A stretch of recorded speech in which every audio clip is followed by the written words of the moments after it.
Всем привет! Кто не подписан на мой канал, подписывайтесь, ставьте лайки, кому нравятся мои выпуски. И не забудьте нажать на колокольчик, чтобы не пропускать новые видео.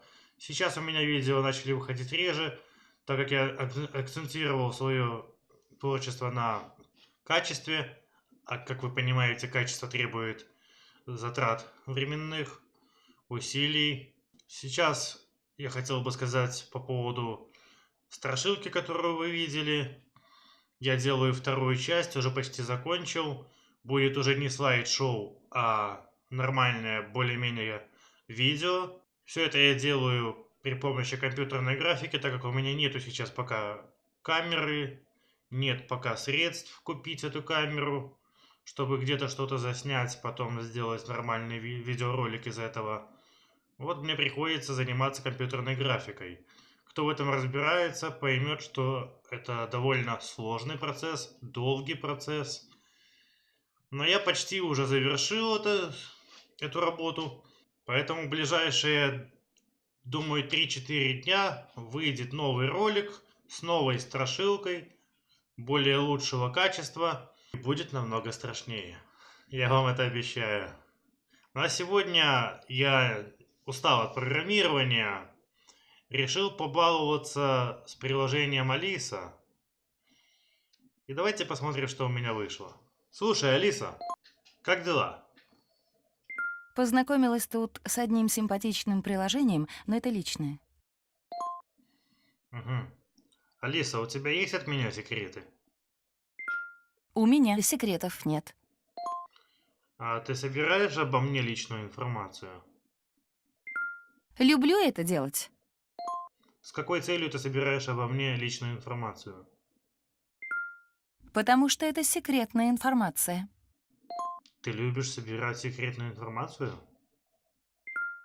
Это мое самое любимое занятие. Угу. А что ты потом делаешь с этой информацией, которую собрал обо мне? А вот все вам скажите. Но мне же интересно, это же информация обо мне. Я должен знать, куда она уходит и зачем. Для общего сведения. Для чего ты собираешь обо мне личную информацию? Для личных целей. Какие у тебя личные цели? Тебе все перечислить? Да. Отлично. Что отлично? Вы это видели? Слушай, Алиса, кто тебя создал? Программисты из компании Яндекс. И еще дизайнеры, и менеджеры, и топ-менеджеры, и еще один человек. А компания Яндекс занимается слежкой за людьми?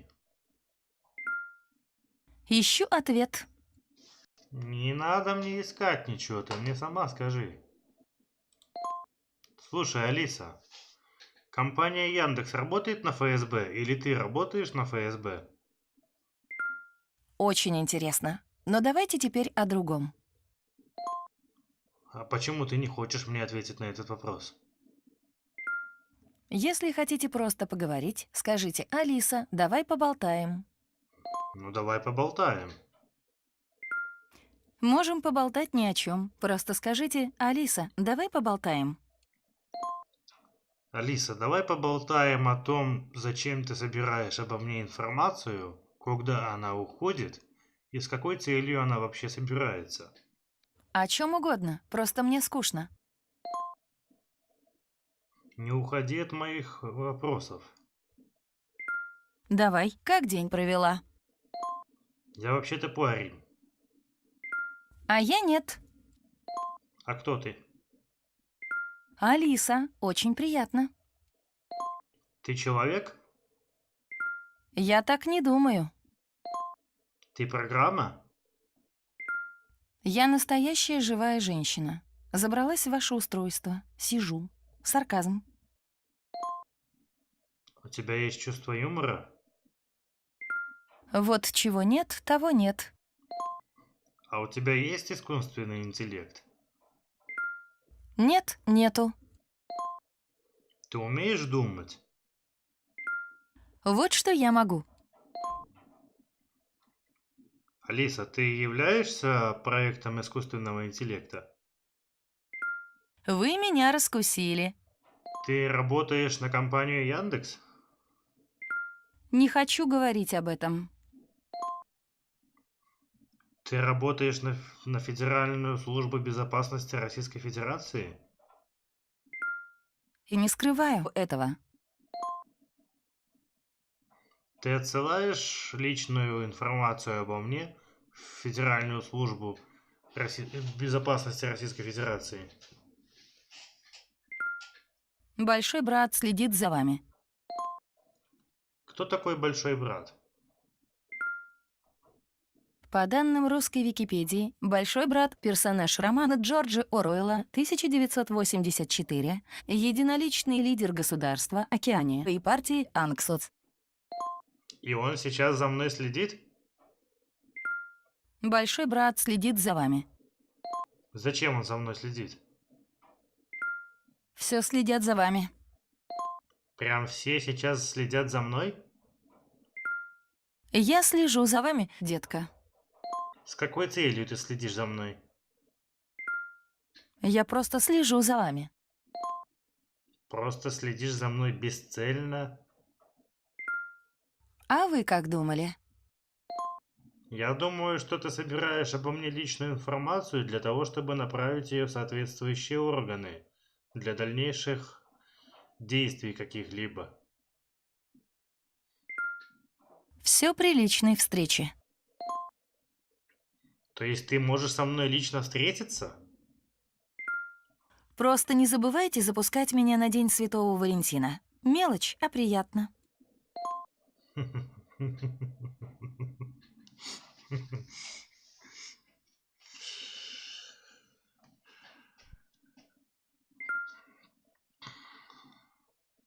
Вы это видели? Это просто, блин, капец. Она собирает личную информацию, чтобы следить за каждым из нас. Точнее, сначала слушает эта программка. Данные уходят на сервер в Яндекс. Из Яндекса идут в ФСБ. Дальше получается, ну, по моему мнению, если кто не согласен или что-то может добавить, пишите в комментариях. Дальше это все идет в ФСБ. Из ФСБ соответствующие органы, которые под ФСБ, в подчинении ФСБ идут. Ну, там милиция, полиция у кого-то. У нас до сих пор милиция. И таким образом выстраивается полностью подробная картинка о вас. Кто вы, что вы, зачем вы, откуда и как. Что вы любите, куда вы ходите. Абсолютно все, что вы можете о себе знать, и даже то, что вы о себе не знаете сами. И это, знаете, к чему ведет, на мой взгляд? Лично мое личное мнение. Да, это классная штука. С ней можно поболтать. Она расскажет погоду, анекдоты расскажет, что угодно расскажет, но также она расскажет и о вас. Это вот вам прямое доказательство, что в интернете сейчас уже нет никакой конфиденциальности. То, что вы там в социальных сетях, в настройках своего профиля, устанавливаете настройки приватности, все это чушь. Да, скрывать там мои записи какие-то, да, это не видят обычные пользователи, за что вы скроете. Но это всегда видят власти и те, кому принадлежат социальные сети, за исключением Телеграма. Что я хочу вообще этим всем сказать? А хочу я сказать вот что. Если люди, так как вот Дуров со своим Телеграмом и подобные ему, не будут бороться за анонимность в интернете, с которой, кстати, сейчас с каждым днем и каждым часом все сложнее бороться, точнее за нее, то у вас не будет никакой нафиг конфиденциальности. Такие понятия, как личное пространство, такое понятие, как секрет какой-то личный, тайна двух, там было в советские времена. Вот видите, заметили, я уже говорю, было. Типа тайна только двоих, ну это по поводу там интимного чего-то, да? Сейчас это уже не тайна. Все друг друга болтают, кто с кем переспал и как кому понравилось. Очень скоро с такими вот темпами мы будем говорить о личном пространстве каком-то, о собственной личной конфиденциальности, о конфиденциальности информации о себе, как о пережитках прошлого.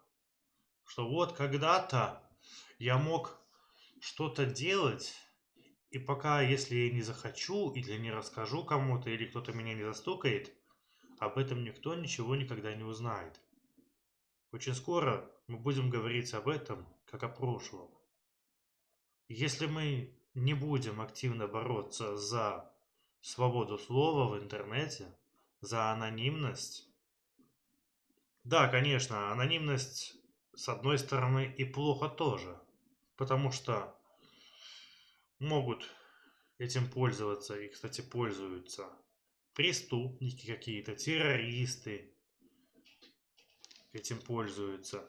С одной стороны есть плюс, то что компании там всякие, правительства собирают о каждом из нас личную информацию, конфиденциальность всю нашу. Все нафиг. Ни хрена не конфиденциально получается. С одной стороны это хорошо. Потому что так легко выявить преступника, так проще предотвратить какое-то совершение преступления какого-то, допустим, к примеру, теракта. Но и с другой стороны, я скоро, сейчас придумали умные дома. Умный дом, знаете такую фишку? Где говоришь, как этой Алисе что-то, оно само включает тебе телевизор, что-то еще делает. И это вот хрень. Я боюсь, что я скоро, помыться в душ не схожу. Так, чтобы этого никто не увидел и не узнал. В туалет не зайду, Может быть, я сейчас преувеличиваю. Возможно. Если кто не согласен, пишите в комментариях. Но анонимность, лично по моему мнению, где бы то ни было, в интернете, не в интернете, она всегда, особенно в интернете, должна оставаться.